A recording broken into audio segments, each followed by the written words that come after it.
Hello, what's up guys? This is Daniel here, the small cap guy. So today, right, I'm going to talk about this company called the Paysign. Now, actually, I actually did this Paysign analysis last year, okay, end of last year. And then what happened was there was some recent news about this company, and also due to COVID-19, right, many people they actually commented on my YouTube channel. They are asking some of the recent stuff.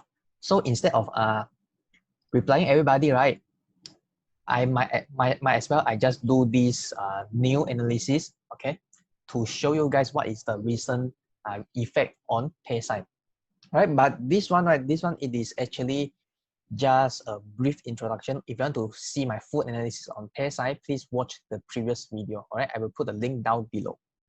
Okay, so just a background about this company. So this company started in 2001 as 3P Technologies, and then marketed as Paysign brand in 2 years ago. Right, so it is a US company, and what it does is it is a prepaid card issuer, meaning to say the companies, right, those are huge companies, right, corporates, right, they will engage with Paysign to design a new type of card programs for their employees, for example. So it can be a payroll, it can be travel, it can be gift cards, etc. And it can also be used as a reloadable card. All right, so they also offer this kind of service. Okay, so Paysign, the cards, right, they are never branded. I mean to say MasterCard, Visa, they can be used anyway. And how does Paysign make money? So when a company or corporate engage Paysign, right, so Paysign will start its one-stop service. So meaning to say from program setup, then customization, data processing, card production, transaction fee. So every single thing of these Paysign will actually make money from all these activities. All right. Now, who are their customers? Who are Paysign's customers? They are two huge niche. Okay, meaning to say it is actually plasma industry and also pharmaceutical industry. But they also engage with university, Fortune 500 companies, and also government agencies. Okay, so for plasma, so this is the largest revenue stream for Paysign. Okay, so what is actually plasma? Plasma means that there is a donation, okay, blood donation. So when the patient, I mean not the patient, when donor donate the blood, right? So what the process will do is they will extract the red blood cell, the white blood cell, and the platelets, right? They will be removed and then left with this colorless liquid. It is called plasma.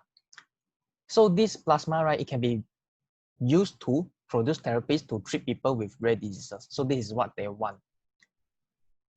And the thing is, when the donor donate blood, right, donate plasma, right, what they will receive, they will be compensated with these Paysign prepaid card, so they can be used to purchase stuff. The other one is pharmaceutical programs. So for example, when there's a patient who is hospitalized, and then when they want to buy medicine or buy some drugs, right, they can use this Paysign prepaid card to purchase those drugs. And then there is some like core payment between the donor and the hospital, for example, and also medical claims and processing payments, right? So as of last year, right, as of 2019 31st of December, right, there are a total of 3 million card holders, 3 million users of Paysign participating in 300 card programs. So you can see at the bottom, this is the revenues in 2019 versus 2018. So for plasma industries, right, it is always the major income stream for Paysign. So in 2018, it was like 98%, meaning to say like close to 100%. But in 2019, right, this pharma industry, they actually grow this industry very, very rapidly. So from 0.4 million in 2018, it actually grew to 7.4 million. All right. So from close to nothing, from 0% revenue, they increased into 20% revenue. So in total, right, the total revenue of this company in 2018, it was like 23.4 million, and 2019, it was 34.7 million. So there's a 48% 50% increase in revenue year on year. So this company, it is growing very, very fast, very rapidly. Right, so let's look at the management. So the management, the CEO is Mark Newcomer. So he is the co-founder lah. So this is a founder-led company. So two of them, Mark and Daniel, they co-founded this company, and then they've been in this company since 2001. All right. And then the CFO, he's a hired CFO. All right. So he was hired in 2018. Now I want to share with you this. Okay, these executives shareholdings. So you can see, right, Mark, he is the co-founder. He owns about 18.4% of the shares. And then Daniel, he's also co-founder. Okay, he owns also about like 80%. So in total, right, so there are a few other directors lah, with some ownership. So in total, these all officers and directors, right, they own a total of 39.4% of all the Paysign shares. Okay.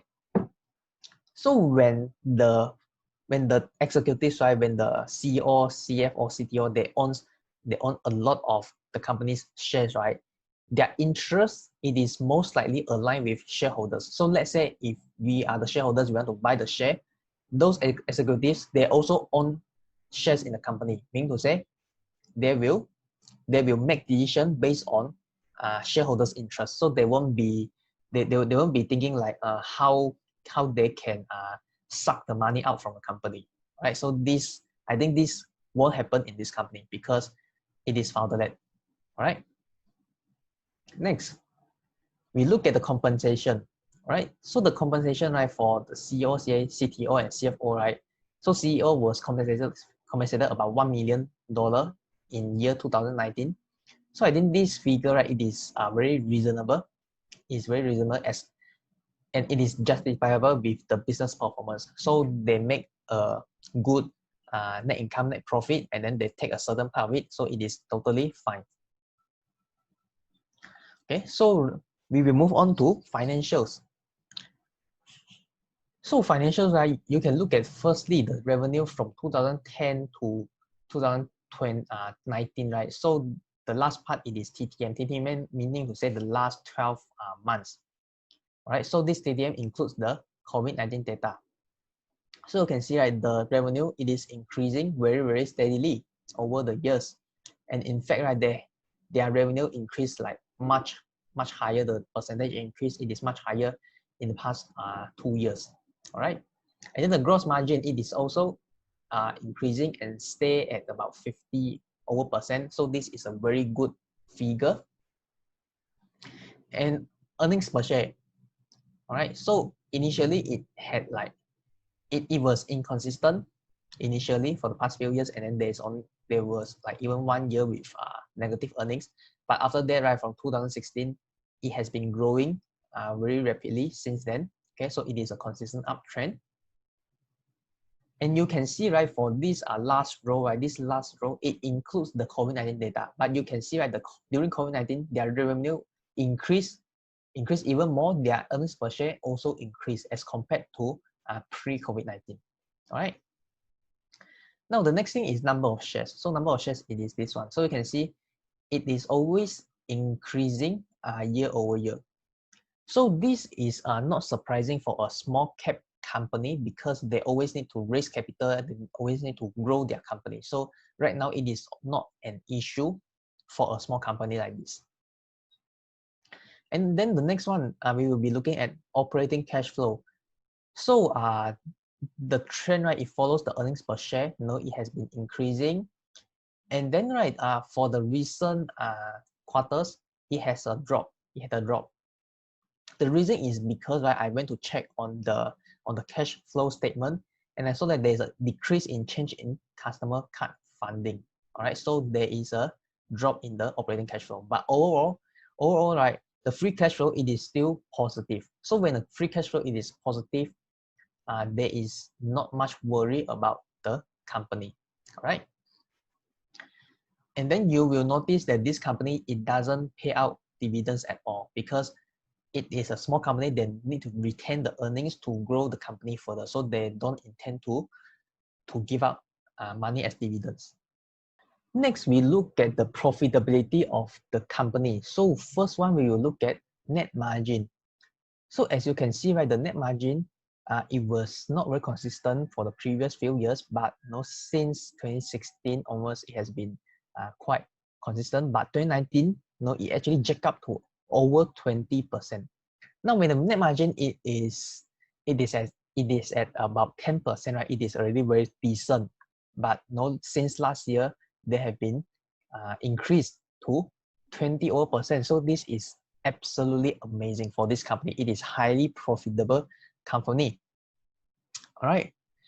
Then we look at the return on equity. So return on equity, right? It is the figure. It was not very convincing for the past few years, but for this reason, 3 years, right? It is very healthy for them. It is a lot higher than the 12% benchmark, because right now they are at 50%.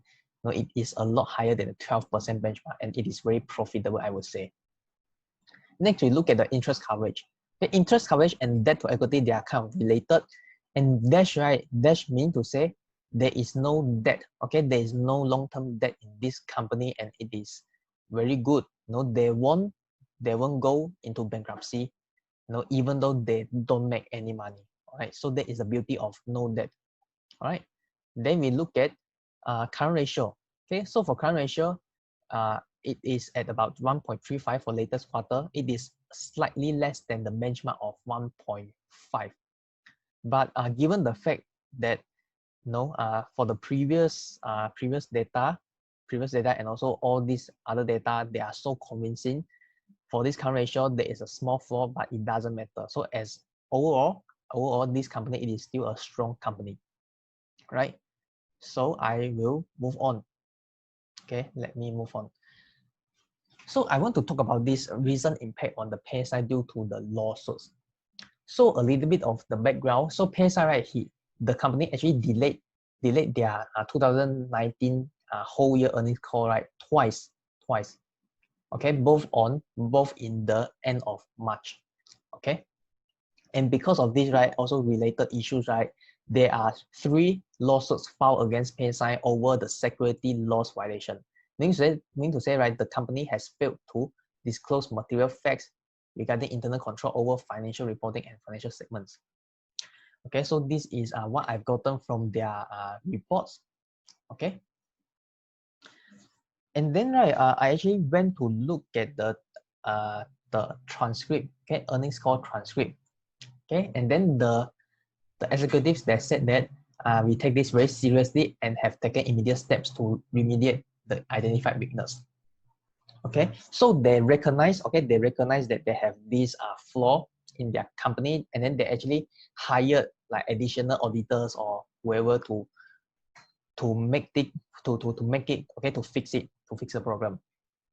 Okay, so a lot of people, they are afraid. Okay, they are shocked by this lawsuit, and then they think that will this lawsuit affect this company in the long term? Okay, now I want to ask you this question. Okay, you need to think about it. Okay, does this lawsuits affect the fundamentals of the business? Mean to say, does this lawsuit affect the day-to-day operation of this company? Okay, so they filed a lawsuit against Paysign, right, over security laws violation. Okay, meaning to say their reporting is not accurate, or their reporting it is late or inaccurate. All right. So when this happened, right, will the donors, right, the plasma donors, will they stop going to the place, right, to donate their blood, or will they stop using Paysign's prepaid cards? My answer is no. It doesn't affect much. Okay, it doesn't affect much of the fundamentals. Okay, people, they are still using Paysign cards every day. They still go and make donation of their blood, etc. And in return, they receive compensation on the Paysign card. All right, so I think that the Paysign fundamentals, day-to-day operation, it is not affected very seriously by these lawsuits. Okay, so when there is no fundamentals effect, right, then I don't see a reason why this company will fall down because of the lawsuits. All right, so this is just my own opinion. This is my thought process. These lawsuits is filed against the reporting, the financial reporting. So it has nothing to do with their operation. All right. So I think it has not much effect on this company itself. Right. Then for COVID-19, right? Because of the COVID-19, many companies, they are affected. So we will see whether this company will be affected much. Okay. So the executives, they said that we did not see much of an effect during Q1 related to COVID-19 pandemic. Okay, although we are beginning to see some effect. Okay, but the thing is, you see at the next sentence, many centers have started to recruit recovered COVID-19 patients, okay, for the use in possible COVID-19 therapies. Meaning to say, this COVID-19, right, it is not a crisis to this company. It is an opportunity for this company, because during this COVID-19, they can go and recruit recovered COVID-19 patients, and then they need to make new therapies. Okay, so when more and more COVID-19 patients, okay, think about this. Okay, think about this. During COVID-19, there are many people who lost their job, and then when they lost their job, they are unlucky. Okay, they was diagnosed with COVID-19. Okay, when they are diagnosed with COVID-19, they have no money, they have no job, but they recovered. So when they recover, they know that they can have this income. Okay, they can have this compensation by donating their blood. Okay, so what do? Those COVID-19 patients, they will, more and more patients, they will go and donate their blood. So when more people donate their blood, Paysign will earn more money. Okay, so I think this COVID-19, it is an opportunity for Paysign to grow very rapidly. Okay, because of this reason. Again, this is just my own thought process. This is my own opinion. It doesn't mean that it is absolutely true, but this is how I see things. This is how I see how Paysign can grow because of this pandemic. All right. And then there's this thing. Okay, there's this government support, right, called the Paycheck Protection Program loan. Okay, meaning to say the government will pay, will give, will loan, okay, will loan out some money to the companies to help them tide through this pandemic. But for Paysign, right, they did a modeling, and then they determined that they do not need the money. Okay, so they actually submitted a bank request to return the funds given by the government. Meaning to say, this company, it is so cash rich, it is so strong that they don't even need government's help. So I think this COVID-19, it is not a killer to them. Okay, and in fact, I think that this COVID-19, it is a good chance for them to grow even further. All right. Now, conclusion for this update, for this Paysign update, I think that this is still a strong company. It will still grow very rapidly in the future. I mean, it will grow even further after the coronavirus. All right, and then the lawsuits, right? The recent lawsuits, it do not affect the day-to-day operation of the business, so there's no need for us to worry about. Okay, and then COVID-19, it might affect the business a little bit in the short term, but I'm still positive about the company's growth over the long term. All right, I'm still very positive. Okay, again, this is just my own opinion. All right, so guys, that's it for my stock analysis about Paysign, about the Paysign update. Okay, the recent update. And as usual, right, please like, subscribe, and share my videos if you love this analysis. And I have an upcoming webinar. Okay, so you can join my upcoming free webinar. The link is below. Okay, I will see you soon.